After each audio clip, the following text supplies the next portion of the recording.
Here we have a 2025 on a 25 registration, VDL FHD2 129330, Futura 2 52-seat executive coach.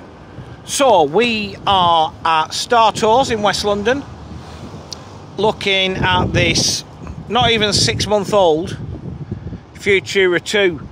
No particular reason why it's up for sale. We've got a handful of vehicles up for sale for this operator. They don't want to sell them all, so let's see what sells, if that makes sense.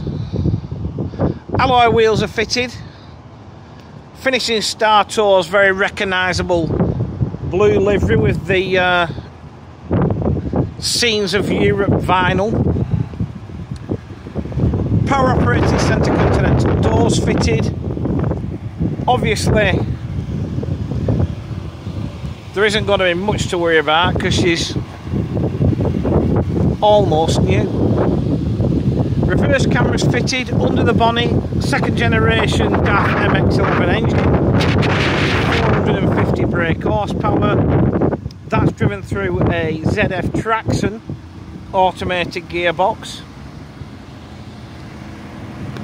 Bodywork's all good, to be honest. Take this mural off and she's ready to go to work. Great for luggage, these VDLs and the Futura classics before them. All the length, whenever they build a vehicle, goes in the wheelbase. That's a good thing in some respects, not in others. But from a luggage perspective, particularly this vehicle being spec'd for premium European touring holidays, you need that, definitely.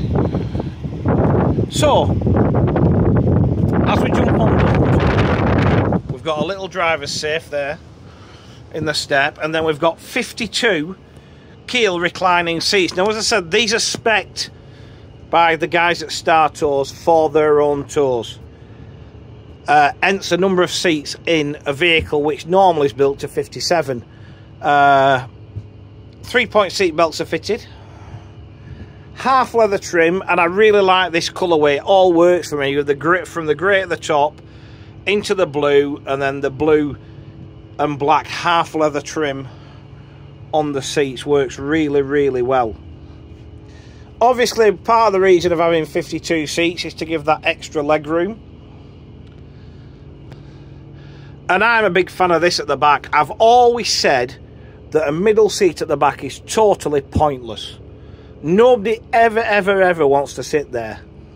So why have one? Why not give the people who are sat at the back, where it feels a bit more closed in, a bit more room?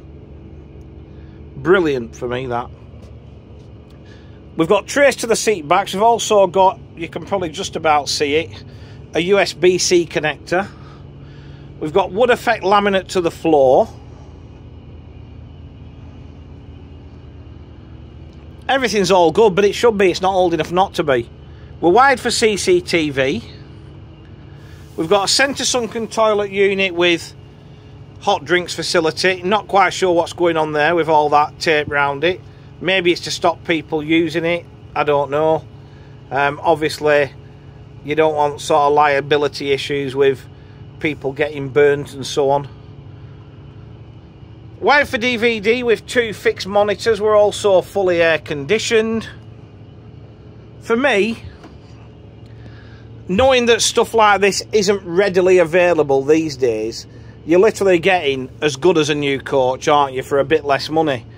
You know, it's got to be taken into consideration. And as I said, I really do like this interior. And when I say I like interiors, they've got to be good. We've got, as well as your wired mic, we've got a wireless microphone. Handy for tour guides, because we all know that they think that microphones have got 40-foot leads when they haven't. So that means they can go and do whatever they have to do up and down the coach. And then, latest generation VDL dash. So you've got multifunction steering wheel. You've got virtual dashboard there. Very well laid out dash. This, all the switches exactly where you want them to be. Mileage, she's not done 60,000 kilometres from new, so she's worked a bit. But obviously, she's the newest coach in the fleet. She's going to be the one that's doing the longest tours, I'd say. Lane departure warning, automated emergency braking system, adaptive cruise control, fridge in the dashboard, courier seat finishes the job. So, one last look. Sure looks great to me. So, to recap, she is a 2025 on a 25 registration, VDL FHD2, 129 330, Futura 2, 52 seat executive coach.